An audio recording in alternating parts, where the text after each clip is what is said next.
I was over the moon. I remember What was your biggest bounty? I got $750 that time. Top 100 Microsoft hackers. I'm actually a self-learned computer cybersecurity engineer.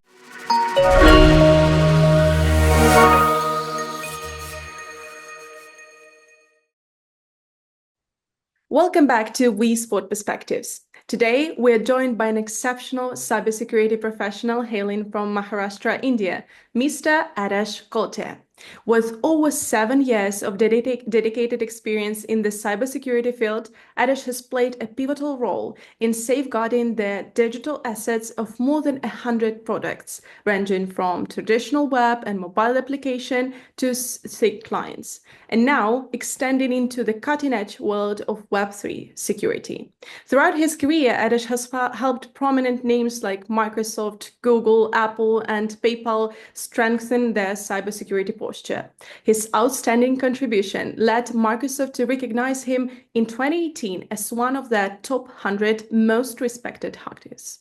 Currently, Adesh serves as a lead cybersecurity engineer in Zokyo, where he focuses on securing blockchain, decentralized finance protocols, and other emerging technologies in the Web3 landscape. So, Adesh, moving forward, I will build this conversation coming from an entry-level knowledge perspective, but with eagerness to learn more.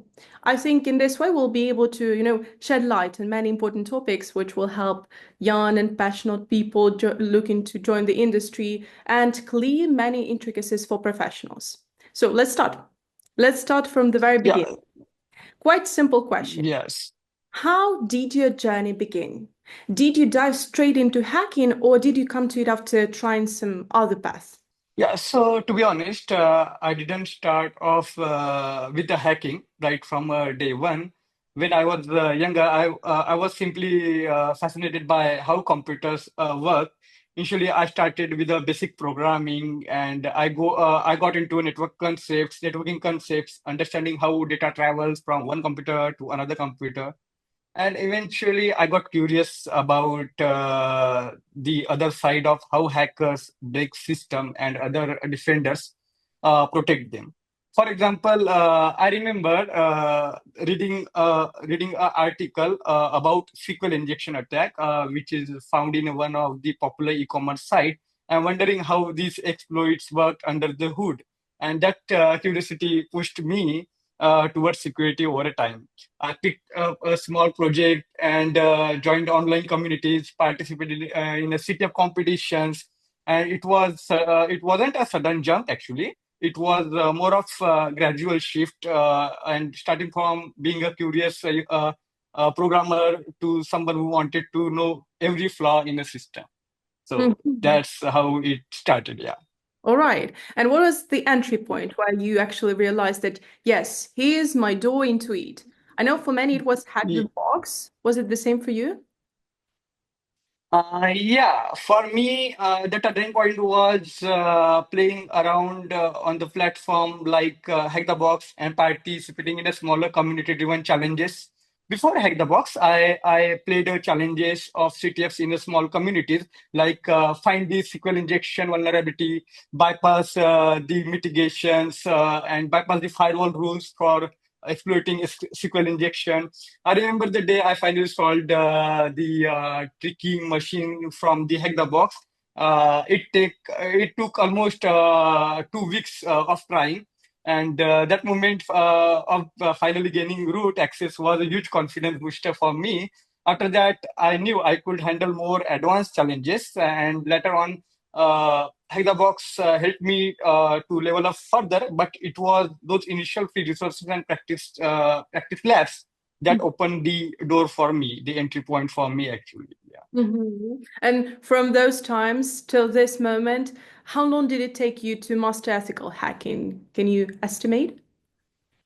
Yeah, so I'm actually a self-learned computer cybersecurity engineer because I never joined any courses. I just started with researching some articles, watching YouTube tutorials, and actually, the mastery is a strong word here. And the cybersecurity, you never truly master everything because the field involves, so quickly changes, and however to feel somewhat comfortable, able to find some vulnerabilities, navigate networks, and understand complex exploit. It took me about 2 or 3 years of consistent efforts during that time.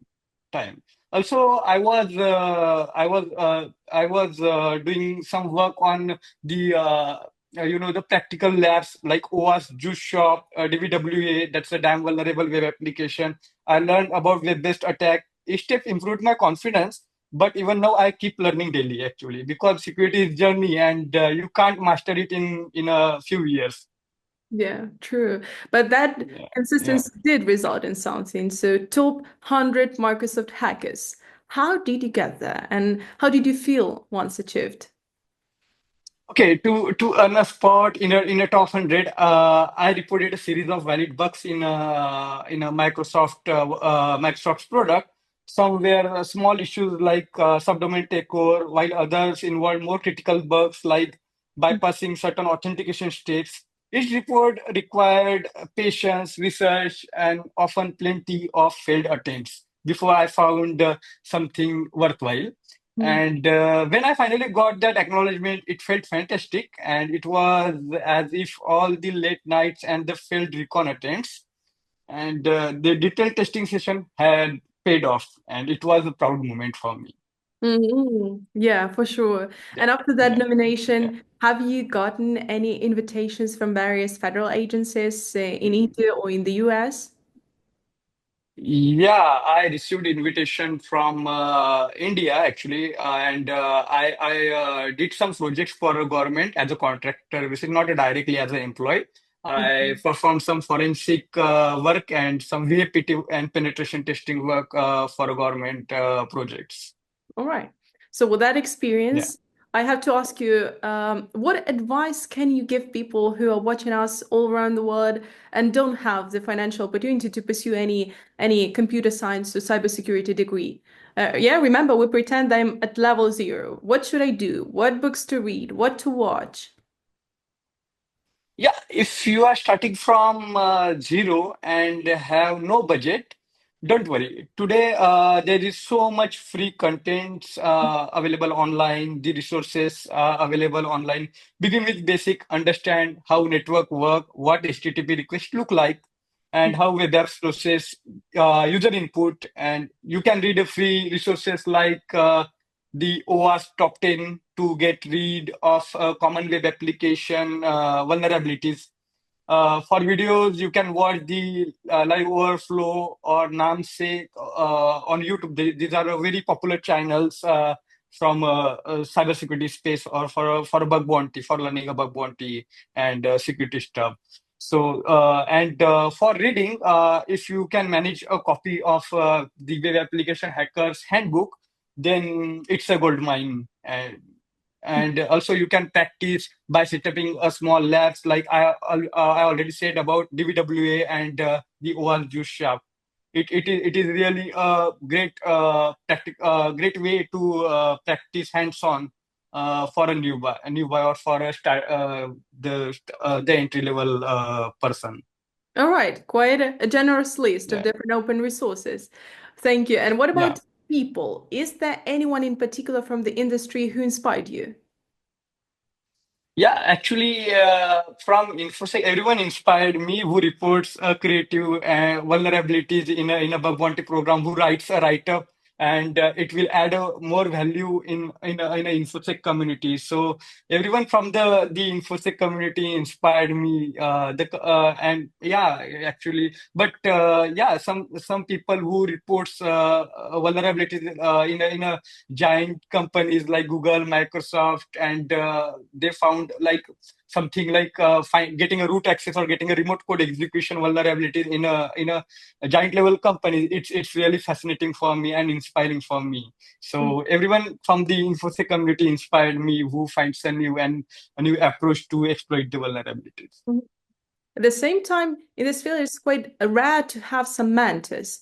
But did you have someone who believed in you, who shaped your career journey? Yeah, I never had a formal mentor who sat me down and taught me step by step. However, I was lucky enough to have a few seniors and professionals who took the answer, who took the time to answer my, queries on online forums. For example, when I was stuck on a particular recon technique, a seasoned security researcher responded to my question in a detailed comment and explaining my why my approach was failing. And that small encouragement and guidance at the right time shaped my thinking and helped me believe in my ability to solve a complex problem. And in this industry, this small acts of mentorship can go a long way. So Mm-hmm. Mm-hmm. All right. yeah. Great. I guess quite a lot of discussion about your background, and we know pretty much about your professional personality. Let's go to a bit of different topic with you. Let's talk about bug bounty. What is your relationship like with such platforms? Yeah, so bug bounty platforms have been a key part of my journey. They are like training ground where you can test your skills against real targets without worrying about legal consequences. And in the early days, when I found a simple vulnerability in a well-known company's subdomain, Mm-hmm. and the feedback and reward I received motivated me to keep learning and keep hunting.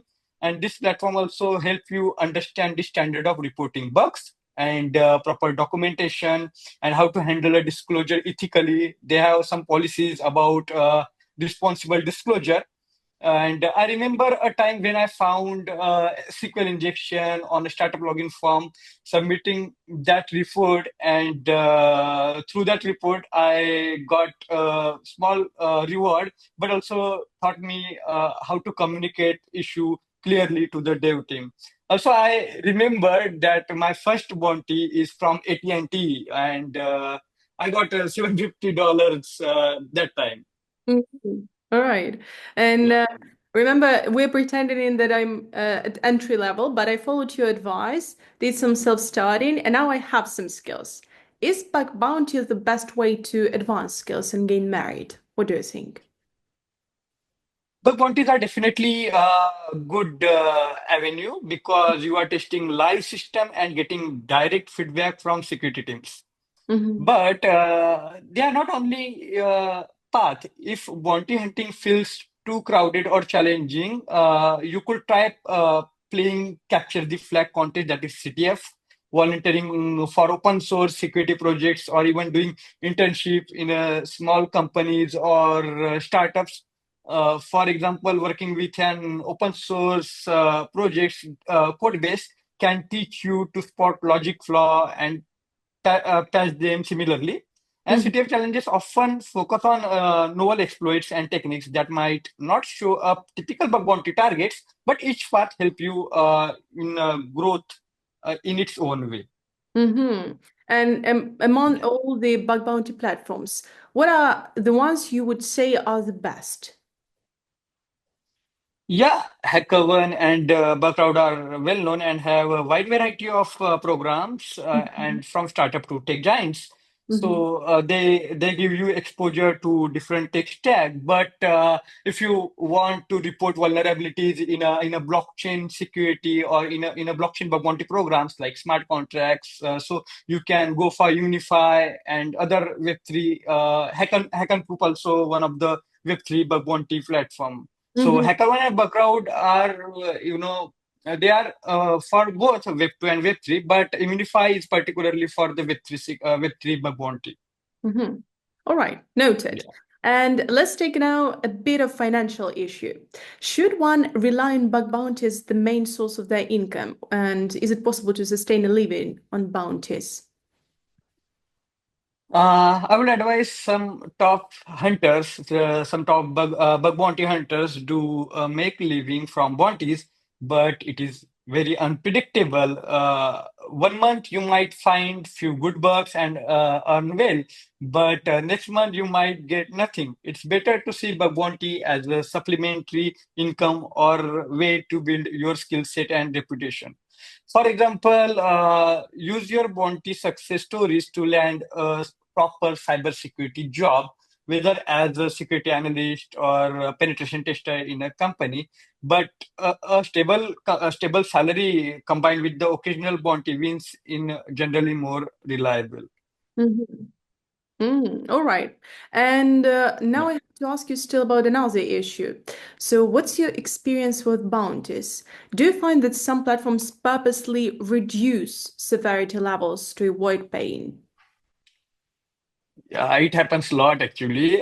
Sometimes you might feel disappointed if a report you considered critical and it is marked as a low severity or won't fix from the HackerOne team or from the bug crowd team. So different companies have different security priorities or policies. I have had instances where I believed bug was medium severity and they considered it as a low, but I try to understand their perspective, maybe their architecture or the reward policy, and they made or they thought the issue is less impactful.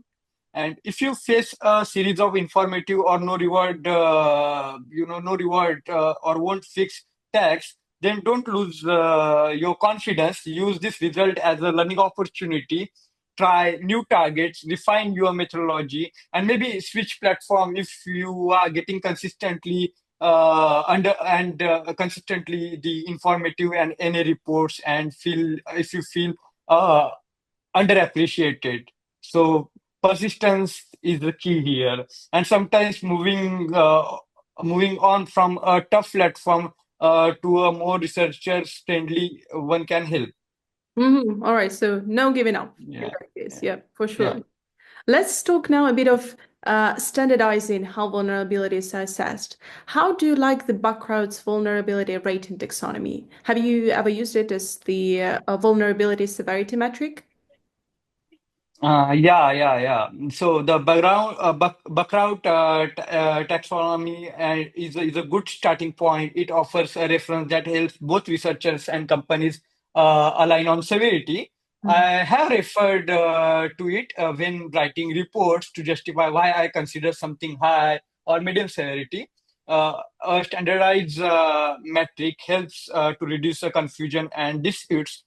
If every platform adopt a similar framework, maybe with some custom tweaks, researcher would know upfront what to expect. And yeah, there is a one CVVS calculator which is widely used in the bug bounty to reporting, to mention the severity or to calculate the severity of vulnerability. It brings more transparency and fairness to the entire process. Mhm. Okay. All Yeah. right. And let's go back a bit to the probably unpleasant times that we have to discuss. How did you stay motivated when you were not finding any vulnerabilities for a long time? The longest dry spell for me was around 2 months.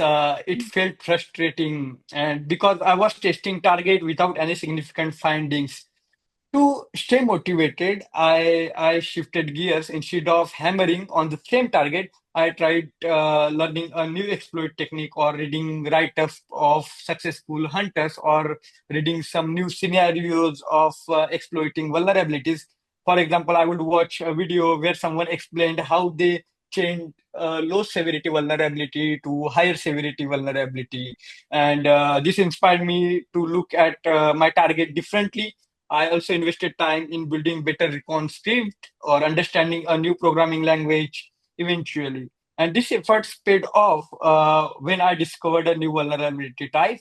And yeah, and also the few years ago, I found one SQL injection vulnerability in one of the web application, and I changed that vulnerability to the remote code execution. So the methodology of changing vulnerabilities always keeps me motivated. If I found the low severity or medium severity vulnerabilities, then I try to change it to higher level of severity. So it really motivates me. So you take it as a challenge, personal challenge here to face. Yeah. And still, you said that the effort paid off. What was your biggest bounty? Can you remember? What was your reaction to that? Yeah, so my biggest bounty was four figures amount in USD on HackerOne or in a one private program for discovering a complex chain of vulnerabilities that allowed privilege escalation. When I got the notification, I was over the moon. I remember just starting at the payout number. So I just I just wrote a tweet about my bounty and why I got the bounty. I wrote the few lines, few summary about my finding. I got that time. I got around $15,000 bounty for reporting privilege escalation in one application, in mobile application. Then impressive number for sure, but the effort paid off, Yeah. as said, yeah. And now looking at your perspective as someone who already has achieved success on such platforms, what can companies do to make the bounty programs more attractive and effective for top hackers like yourself? Yeah, so the companies can improve communication and responsiveness. For example, prompt responses and constructive feedbacks, even if the bug is duplicate or not applicable, can encourage researchers, increasing transparency in their vulnerability rating and paying fair rewards for the complexity of exploits, hosting live hacking events, providing detailed APIs or test account, publicly acknowledging the top researchers are always to attract the high quality hunters. Mm-hmm, mm-hmm. All right. Mhm. And final on this, is bug bounty platforms one or zero? Definitely, it's one actually. They bring a lot of positive energy into a security ecosystem and encourage responsible disclosure. And they reward people who make the digital world safer. Well, great. So a lot of invaluable insights from you about bug bounty platforms, and I think we are ready to move to the next point of our discussion, red teaming. You know, there are many myths around it. It's sort of a gray area of cybersecurity, and still it is a top destination for most hackers. So why? Why is it so? What's unique about it? Actually, red teaming is unique because it's not just about finding a single bug, it's about simulating a real world attack scenario against your own organization's entire security posture. For example, instead of just testing a web app, you look at the network architecture, social engineering avenues, phishing campaigns, and even a physical access control. Red teams often perform multi-step attack. Maybe start with a phishing Gmail email to get a low-level user's credential, then escalate privilege on the internal network, and finally access a critical servers. This comprehensive approach reveals deep insight into how well an organization can detect and respond to real threat actors. So red teaming is a really good for the organization. It keeps secure from epic campaigns and type of higher level attacks. So it's really a target for all the security engineers to get reach the level of red teamers. Mm-hmm. All right.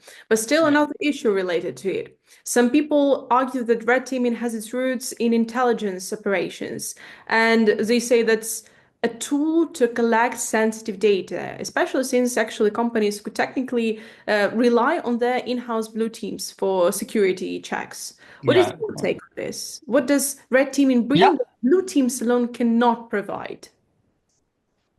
Yeah, so while blue teams are critical for everyday defense, they can become too familiar with their own environment and might miss some weaknesses. But red teams bring a fresh and new perspective. It's like having skilled sparring partner in a martial arts. You know, you can't truly improve if you only punch a static bag.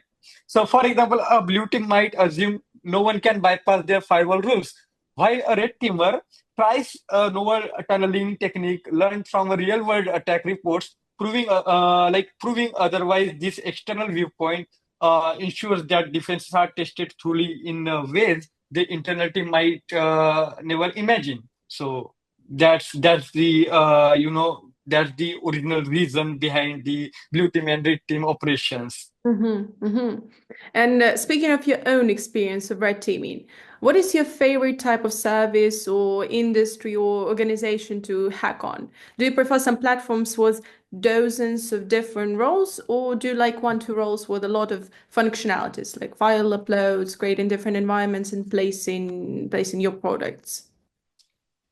I personally enjoy hacking on complex layered infrastructure, financial institution, or large tech companies where multiple layers like web apps, APIs, cloud systems, and internal database all interact. For example, a banking environment might have dozen of roles from tailors to managers, each with distinct access privilege. And analyzing such a setup is like solving a big puzzle.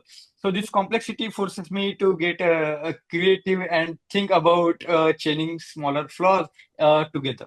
Mm-hmm. And at the same time, when practicing, you've likely seen the worst sides of company security, I think. How many major Yeah. corporations do you think are truly secure? Honestly, very few are completely secure. Most organizations have some vulnerabilities lurking around. However, the measure of a secure company isn't having a zero vulnerability. It's about how quickly they respond and fix issue once identified. I Mm-hmm. have seen big corporates that had some serious flaws, but they handled them promptly, rolled out patches systematically, and improved their defenses. Security is a journey, not a destination. So they understood it. Mm-hmm. And while looking at those vulnerabilities, have you ever encountered a situation where the hack revealed something more profound about the company or about the society or actually about yourself? Yes, once I worked on healthcare related engagement when I realized a vulnerability could expose patient records. It struck me how cybersecurity directly affects the human lives. It's not just about the money or data, it's about trust and well-being. This taught me take my work more seriously.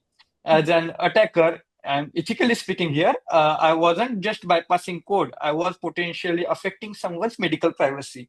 And that perspective made me understand the deeper responsibility we hold. Mm-hmm. Let's talk a bit more on the way you perceive it. So you know that red teaming requires thinking like a criminal at times. Does it ever Yeah. blur ethical lines for you? Yeah, it's true that you must think like an attacker, but I always remind myself that this is a controlled, approved exercise and aimed at strengthening defenses, and the written scope, legal contracts, and clear ethics guidelines ensure that my intention and actions remains firmly on the side of good. And it's like method acting. You adopt a villain's mindset, but you know you are ultimately helping the hero. So yeah. All right. And how do you ensure that red teaming remains purely ethical and defensive, especially when the findings can be so sensitive at times? It all starts with having a well-defined scope and signed contract with the client. Before any test, we discuss what's allowed and what's off limit. For example, if client says don't touch production billing system, we respect that. We also follow strict rules about handling data, no leaking information publicly, no harming steps, and maintain a transparency with the client, and this ensures that red team exercise remains a positive and constructive activity. Mm-hmm, mm-hmm. All right. Yeah. So I believe we've discussed quite a lot about red teaming. And let's try to move to another point. We know that you've switched to Web3, so why? Why? What is the reason Yeah. behind the decision? Yeah, so the main thing is security is not just related to the web application part. Security is in every technology. Like if you go to explore AI, there is a LLM security nowadays. It's on a trending level. There is like Web3 security where I moved in from Web to security. So Web3 is a new frontier and it introduced decentralizations, smart contracts and new and it's exciting because the security challenges are different and fresh. And working in this area feels like exploring a new scope before all the roads and maps are laid out. I wanted to push myself out of my comfort zone and learn how security works in decentralized environment Mhm. where trust assumptions are different and code is often immutable once deployed. So that's why I switched to Web3, and the and yeah, and the to be honest, the payout is higher than the Web2 security. So that's the main reason actually. All right. And Yeah. speaking a bit more of its security. So we know that Web3 promises decentralization and transparency. Does it make it inherently more or less secure in your view? Transparency can help because everyone can see the code and transaction. If there's a vulnerability, the community might spot it quickly. But at the same time, decentralization remove traditional Hmm. safety nets like centralizing patching. Like we can patch centralized code directly by deploying the new code. But here, code is immutable, and you can't fix the current code. You have to deploy a new code here, on a blockchain. And insecure smart contract can cause a massive financial loss that no single authority can roll back easily. For example, we have seen a multi-million dollar hacks occurs instantly due to a tiny logical error in a contract or through a broken assumption of a developer who wrote the smart contract. And so it's neither inherently more secure nor less. It's just a different model with its own pros and cons. So you've Yeah. you've mentioned some issues related to its security as well. So if you could fix or let's say improve or change one thing about Web3 security today, what would it be? I focus on making standardized, truly audited libraries for common smart contract functionalities. Also, I will create the standard like OAuth for Web3 security, like the standard which OAuth provides for the Web3 security, the top 10 vulnerabilities. So, creating standards can help more security researchers and developers to fix the vulnerabilities from the smart contract. And if everyone used well-reviewed components instead of coding from scratch, we would avoid many common pitfalls. For example, having universally trusted libraries for handling token transfer or multi-signature wallets would reduce risk of logical bugs. And the standards, if we created the standards same like OAuth, that can also a great alpha for the Web3 security. Yeah. And still in the crypto world, millions are often stolen in seconds. Do you think Web3 can be ever truly safe in these terms, or is risk part of the game? Yeah, so some level of risk will always be there. However, as the ecosystem matures, we will see better auditing practices, insurance products, and fallback mechanism. For example, decentralized insurance protocol or bug bounty program dedicated to smart contracts can encourage better security. While it may never be 100% safe, the industry will likely develop better norms and framework that I already said about the standards like OWASP, the frameworks that minimize common pitfalls. Hmm. Hmm. Hmm. And let's now focus a bit more on your own experience. How do you see how is hacking on blockchain or smart contract different from hacking traditional systems? Is it harder or just different? It's different. Traditional hacking often involves server networks and configuration, like the client server approach. But in a smart contract hacking, it's more like secure coding on steroids. One tiny logic flaw in a contract can lead to a huge financial exploit. And once it's on the blockchain, it's public and often irreversible. Hmm. For instance, a simple integer overflow in a smart contract function could let an attacker mint unlimited tokens. And it's not necessarily harder, but it requires careful code-centric approach with a strong understanding of crypto economics and blockchain mechanism and the vulnerabilities in a blockchain or smart contract. Hmm. All right. Yeah. And about you personally, what's your favorite tool or let's say, trick when working on Web3 security assessments? So, for working on a security assessment for a Web3 security, I first of all I try to understand the developer assumptions in a given scope. I like tools like Echidna for fuzzing. They help to catch a low-hanging vulnerabilities. On top of that, reading previous exploit write-up is a big help. For instance, understanding the mechanism behind famous hacks can give you insight into what to look for a new contracts you are auditing, or you just have to, first of all, you have to understand the whole business logic of a smart contracts, what it's doing and what's it intended for doing. So after you understanding the contracts business logic, you can easily find out the vulnerabilities and broken assumptions from the smart contract. All right, so full Yeah. understanding. Yeah. Now, I have to ask you, looking at how the Web3 space is developing right now, how do you see Web3 security evolving over the next, let's say, 5 or 10 years? Will it ever match the maturity of traditional security systems? Expect significant improvement as the more developers enter in Web3 security standards, and the best practices will become well defined. We might see a widespread adoption of formal verification and fuzzing methodology for critical contracts. And while the technology differs from the traditional system, I believe it can reach a level of maturity where common classes of vulnerabilities become very rare, and a framework like OWASP will be introduced for the Web3. And it may never look exactly like Web2 security, but it can become stable and trusted enough for mainstream use. Mhm. All right. Yeah. So a lot noted, a lot discussed about Web3 for our viewers to share, to note.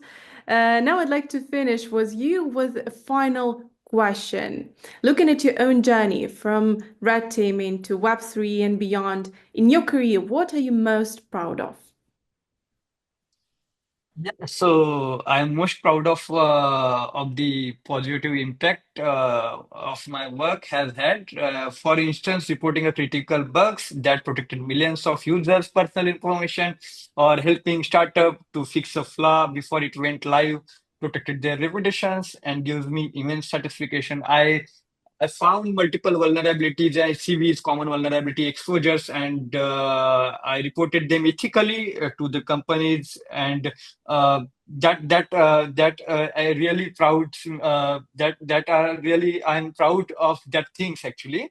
Knowing that my efforts contribute to making the digital world safer place is what keeps me motivated. And it's not just about personal achievement; it's about doing something meaningful for society or for the peoples.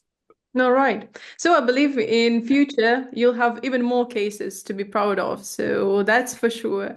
Thank Yeah. you, Adesh. Still, there is one and last surprising part for you. That's a blitz. Okay. I'm going to Okay. answer the questions quickly, and you answer as you wish. Ready? Okay.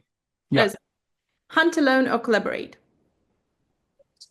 Collaborate. Two minds can spot what one mind might miss. I have found vulnerabilities with the collaboration approach, and that I had never have found solo. So it is a lot if you collaborate with someone Mhm. for big scope. Web3 or Web2? Both. Web2 is still a backbone of the internet, and but Web3 is where new frontiers lie, and variety it keeps it interesting actually. Mhm. So. Top three tools in your hacking toolkit. Yeah, so the Buff Suite is one of my favorite tool, or it's favorite for everyone. Another is Parrot operating system, which I mostly use for hacking, and for an Android application, I use MobiSF for static scanning. So these are few tools, and for few, I use my own Python recon script to exploit vulnerabilities, or for information gathering, I use my own recon script. Red team or blue team? Uh, Red team. I love the creative and the thrill of simulating real attacks, but I respect the blue team's roles deeply. Your favorite gadget Yeah. as a red teamer? Yeah, so a well-prepared USB drop device loaded with the harmless but telling payload to test employees awareness. It's a classic trick actually. Craft your own tools or use existing ones. Start with the existing tools, learn from them, then craft your own custom scripts to fill gaps. And it's learning to cook, follow recipe first, and then create your signature dish. So Mhm. AI, yeah. facilitate or threat? AI can automate recon means the information gathering and help spot patterns, but attacker can also use it to find vulnerabilities faster. So we must adapt and use it ethically. Immunify or HackerOne? Actually, I spent I when I started bug bounty on a web 2, I spent my time on a hacker one, but now I started spending my time on a Unify because I moved in a web 3 space. So Unify is great for crypto focused programs. So yeah. And final, social media, good or evil? Actually, it's a tool. It can spread the knowledge and awareness, or it can mislead people, but use it wisely, follow credible sources, and it's good. Hmm. All right. Thank you, Adesh. Thank you for sharing your journey and insights. Your story is truly a testament to passion and persistence in cybersecurity. So thank you again. And to our viewers, stay curious, take action, and we'll see you next time on vSport Perspectives. Stay secured.